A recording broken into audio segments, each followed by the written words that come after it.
तो सब्सक्राइब भी कर लीजिए। आइए आज का टॉपिक शुरू करते हैं। हेडिंग है बीजेपी आप स्पार ओवर एम्प्लॉयमेंट। डिटेल में अभी हेडिंग भी समझेंगे। पहले आइए आर्टिकल में आने वाली जो डिफिकल्ट वोकेबलरी है उसको रिवाइज कर लेते हैं। पहला वर्ड है फंक्शनरी। फंक्शनरी का मतलब है किसी भी ऑफिस में, चाहे वो गवर्नमेंट ऑफिस हो, पॉलिटिकल ऑफिस हो, पॉलिटिकल पार्टी हो, वहां पे जो कोई भी पोजीशन होल्ड करता है। पदाधिकारी भी बोलते हैं एन ऑफिशियल और someone with responsibilities in an organisation. किसी भी ऑर्गेनाइजेशन संस्था में जो रिस्पॉन्सिबिलिटी वाली पद को संभालता है। नाउन है ये। सिनोनिम्स हैं इसके ऑफिसर, अधिकारी, ऑफिशियल, सरकारी कर्मचारी या एडमिनिस्ट्रेटर, प्रशासक।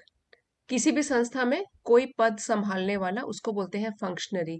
और इसके ऑपोजिट मीनिंग हो गए लेमैन, सामान्य व्यक्ति, आउटसाइडर जो कि उस ऑर्गेनाइजेशन का नहीं है, बाहर का है, बाहरी व्यक्ति, या आप नोविस भी बोल सकते हैं। नोविस मतलब किसी काम को करने में जो नया होता है, नवागंतुक। ये तो बहुत मुश्किल है, आप ऐसे बोल सकते हो। कोई भी काम जिसके लिए नया होता है, वो किसी कार्य क्षेत्र में न्यू होता है, तो नोविस बोलते हैं उसको।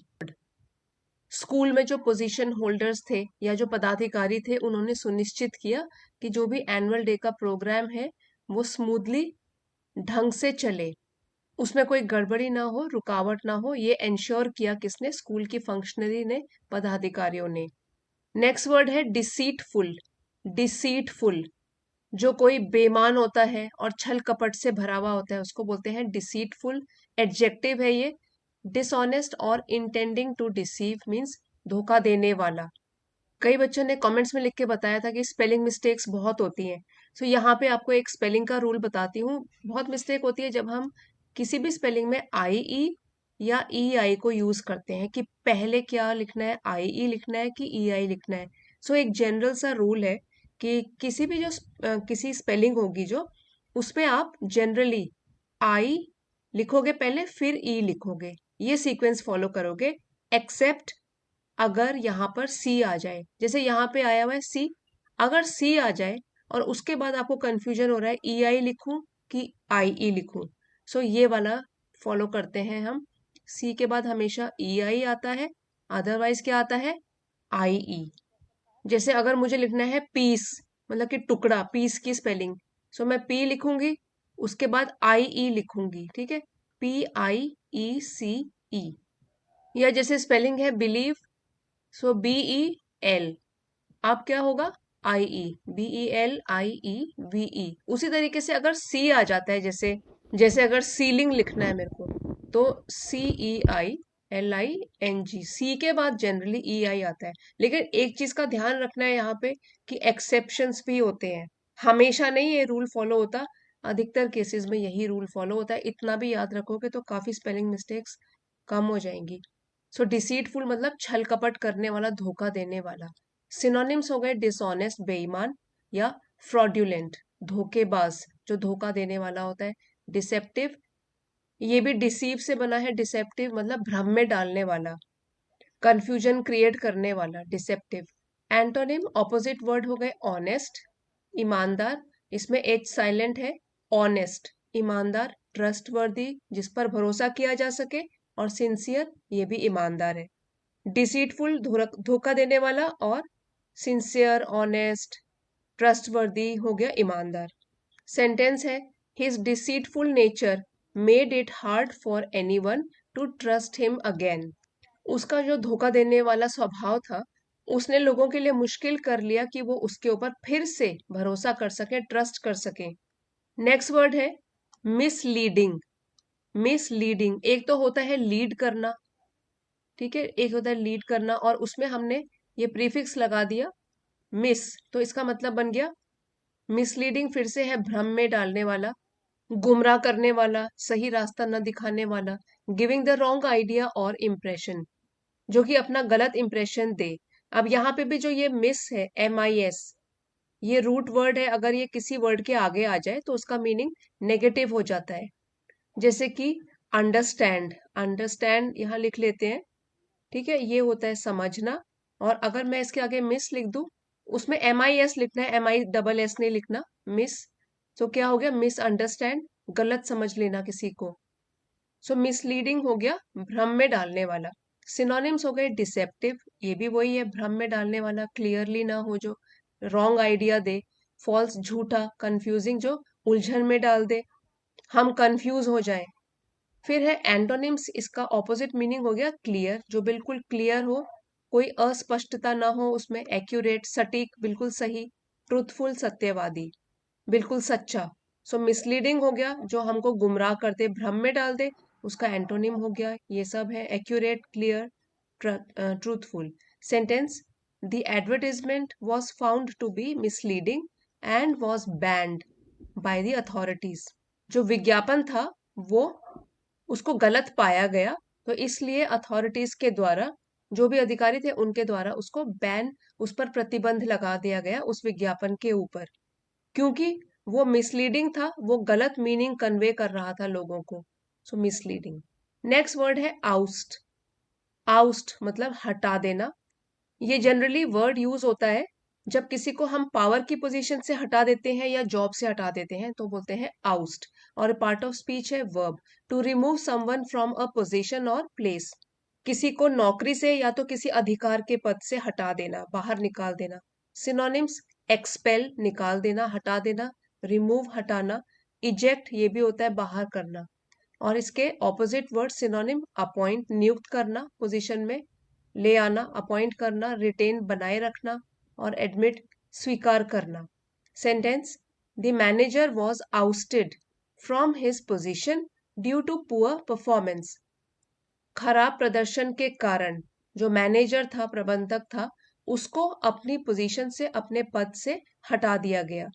नेक्स्ट वर्ड है वेलफेयर, विच मीन्स कल्याण, किसी का भला, और ये पार्ट ऑफ स्पीच है noun. Health, happiness and wellbeing of people, जन कल्याण, जिसमें सेहत का, खुशी का ध्यान रखा जाता है। सिनोनिम, वेलबींग सुख समृद्धि, प्रॉस्पेरिटी समृद्धि, प्रॉस्पर करना, विकास करना, केयर देखभाल। इसी के ऑपोजिट मीनिंग एंटोनिम्स हो गए नेग्लेक्ट करना, उपेक्षा करना, और हार्म हानि पहुंचाना, सफरिंग कष्ट। Sentence, the government introduced new policies for the welfare of senior citizens. सरकार ने वरिष्ठ नागरिकों के लिए, सीनियर सिटीजन्स के लिए, उनके कल्याण के लिए, वेलफेयर के लिए नई नीतियां पेश करी, इंट्रोड्यूस करी। नेक्स्ट वर्ड है इनिशिएटिव। इनिशिएटिव ये नाउन है, पहल करना या पहला कदम उठाना। किसी भी समस्या का समाधान करने के लिए पहला कदम उठाना, पहल करना, इनिशिएटिव। सिनोनिम्स, प्लान योजना, स्कीम योजना, स्ट्रेटेजी ऑल्सो रणनीति, प्लानिंग। अ न्यू प्लान और एक्शन टू अचीव समथिंग, नया प्लान बनाना, एक्शन करना, उसके ऊपर कार्रवाई करना ताकि कुछ पाया जा सके, हासिल किया जा सके।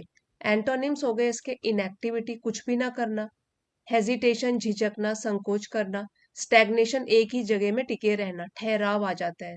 जैसे स्टैग्नेटेड वाटर होता है, कहीं पे कूलर में इकट्ठा होकर देर तक रह गया, या कहीं पॉट होल्स में, स्टैग्नेटेड वाटर जो एक ही जगह ठहरा होता है, स्टैग्नेशन ठहराव। Sentence, the new initiative aims to provide education to underprivileged children. इस नई पहल का उद्देश्य है कि जो, जिनके पास कम पैसे होते हैं या फ्यू राइट्स होते हैं दूसरे लोगों के मुकाबले, उनको बोलते हैं अंडर प्रिविलेज्ड, मतलब वंचित बच्चों के लिए। ये जो नई पहल की गई है इसका उद्देश्य है कि जो वंचित बच्चे हैं उनको शिक्षा प्रोवाइड की जाए, प्रदान की जाए। नेक्स्ट है अक्यूजिंग।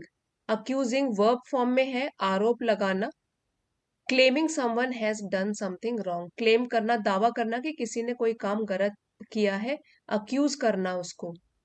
इसके सिनोनिम, सिमिलर मीनिंग हो गए, ब्लेमिंग दोष लगाना, चार्जिंग आरोप लगाना, एलेजिंग अगेन आरोप लगाना।